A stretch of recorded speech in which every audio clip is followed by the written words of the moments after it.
Fellas, in my opinion, a great video game review perfectly walks the line of objectivity and opinion. From my perspective, while the reviews for Starfield have been mixed, I feel that they've generally fallen more on the side of opinion than objectivity, and I take umbrage with this. Hopefully, I explain my thoughts more deeply in this video. Hello friends, Hansen here. Welcome back to Ent Media, video games analysis YouTube channel. Today, we are going to be looking at the Starfield reviews. I think I'm going to frame this as analyzing the reviews for Starfield. Now, right out of the gate, I have a few thoughts and a few things I need to say before this video gets underway. I have not played the game. I'm just like all of you out there. I am aiming to start the game on September 6th when it goes live on Game Pass. And that's the plan, boys. So yeah, I haven't played the game, so when I'm analyzing these reviews, you got to keep that in mind. I theoretically don't really know what I'm talking about, but nonetheless, I think it will make for interesting conversation. I think I have a unique perspective to bring to the table here. So right out of the gate, I will say this. I have no doubt in my mind that Starfield is going to be a successful game. I have no doubt that it's going to be successful. I think you can make the argument that right now the game is currently sitting at an 88 on Metacritic and an 88 on OpenCritic. Now, those are by no stretch of the imagination a bad score for a video game. And this kind of brings into another train of thought that I have that I don't really... You see many times in the video game industry where critical success and commercial success are completely divorced from one another, and there is no correlation between sales and critical reception, or vice versa. Like a game can review well and sell bad, and a game can review poorly and sell well. That's happened multiple times in video games. For an example of a game that reviewed well and sold poorly, you can look at a game like Titanfall 2, which is objectively fucking awesome. But it was cannibalized by Battlefield 4, which is another Electronic Arts game that came out basically at the same time. Actually, it wasn't Battlefield 4, it was Battlefield 1, correction. And then on the flip side, to find a game that, didn't review necessarily amazingly, but sold really well, all you gotta do is look at like the Madden franchise from Electronic Arts. Those games always sell amazingly based on their annualized release cycle and their ability to tie into the current NFL season that's going on. And they always sell like gangbusters. They're always doing great. So you have to keep that in mind when you're thinking through this problem. And I bring this up to say that people can say Starfield's a 7, people could say it's a 10. At the end of the day, I just highly doubt that any sort of critical scrutiny or critical acclaim is going to do anything for the game. You have to also keep in mind that this game is primarily going to be experienced through Game Pass, which is a subscription-based service, and that's going to rudimentally change the economics in which Starfield operates. So we have to keep that in mind as well as we're thinking through this. So I'm going to start with IGN's review, as I feel like it's the most important and the most impactful on the game's initial reception. So this review was conducted by Dan Stapleton, who, if you're not familiar, is traditionally a pretty... I don't know how to feel about Dan. I've never met Dan. He has kind of some weird takes on games. Like, he gave Prey like a 5 out of 10.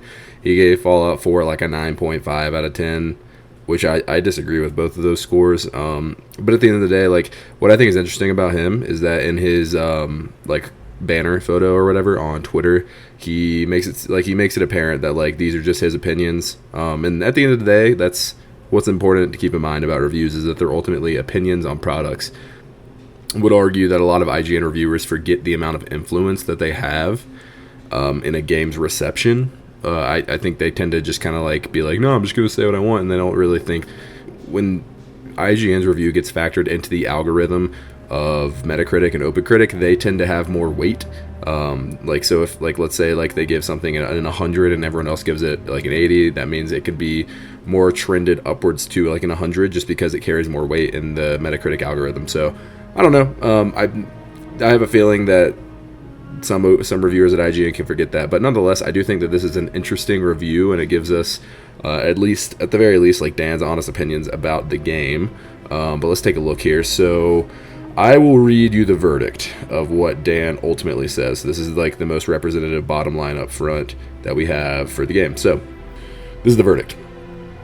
It's never a great sign when someone recommends a game on the grounds that it gets good after more than a dozen hours, but that's very much the kind of game Starfield is, and I do recommend it.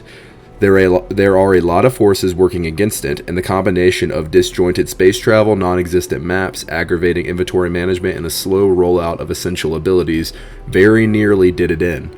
It was the joys piloting. That's a typo.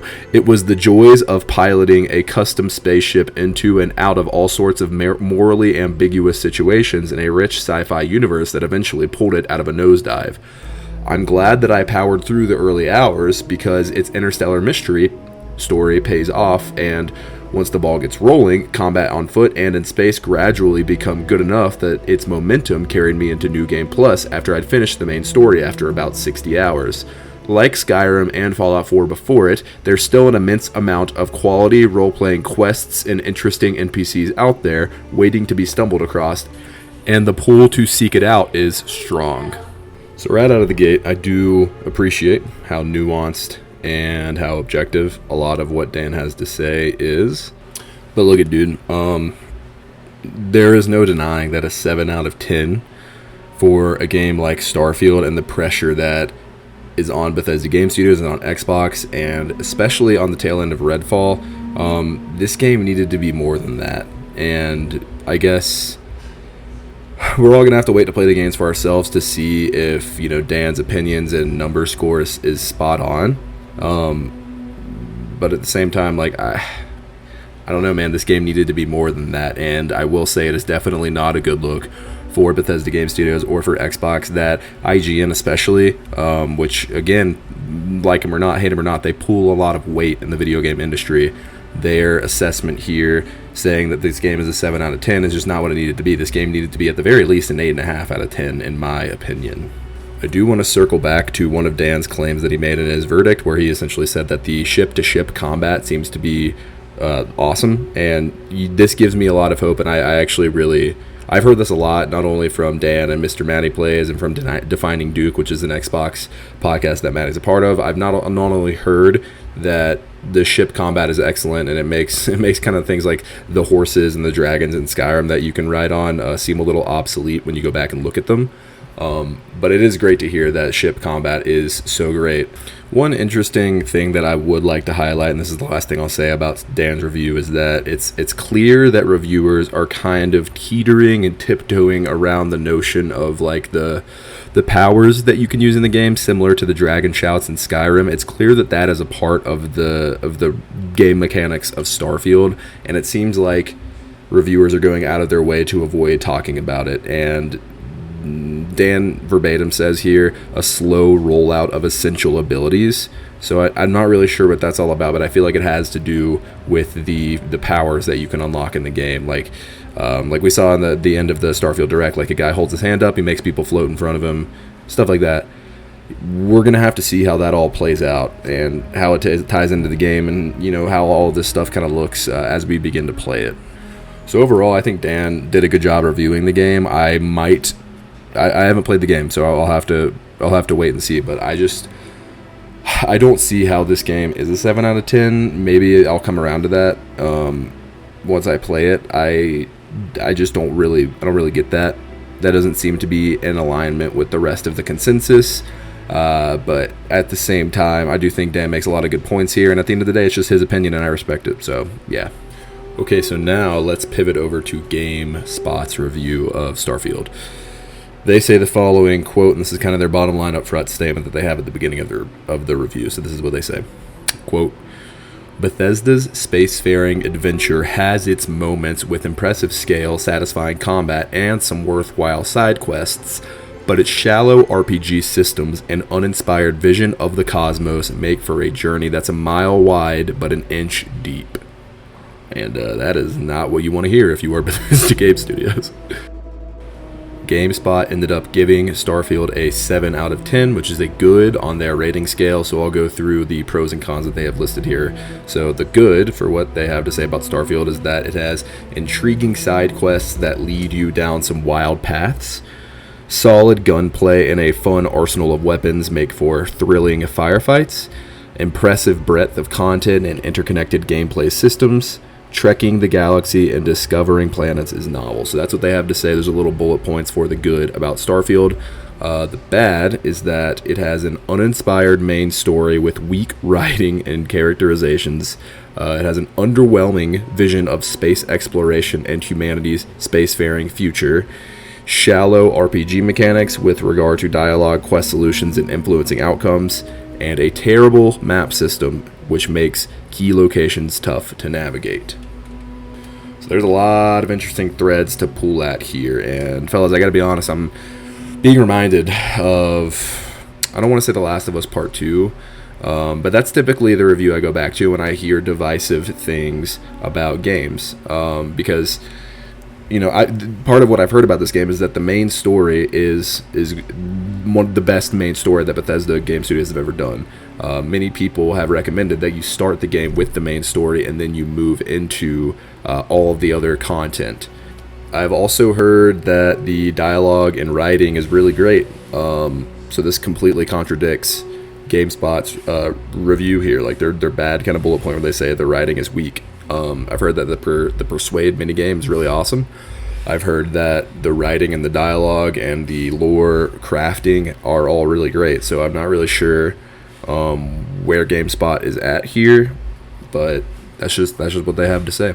And finally, they do critique the UI systems in the game. This is a pretty common complaint that I've heard, that the map system and the fast travel system and a lot of the inventory management systems that are in place are really obtuse and not the best. And I could totally see that. That's kind of a running trend in the video game industry nowadays, is that many people just don't design very good menus and things of that nature. So I wouldn't be surprised to see this critique, and I'm one of the type of people where like I can get past UI, like it's not a make or break for me, but yeah, this is something to bring up too because I have heard this critique.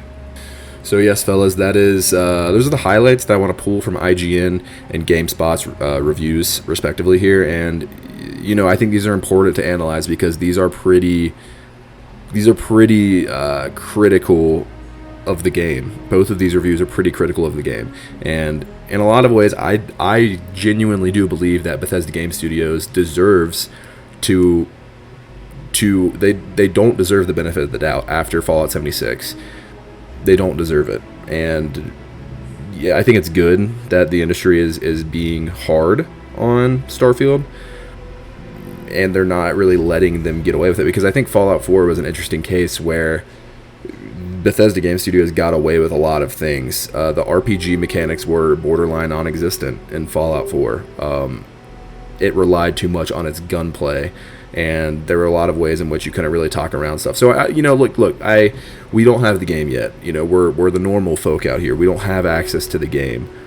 We're going to have to wait and see and play it for ourselves and make up our own mind and come to our own opinions.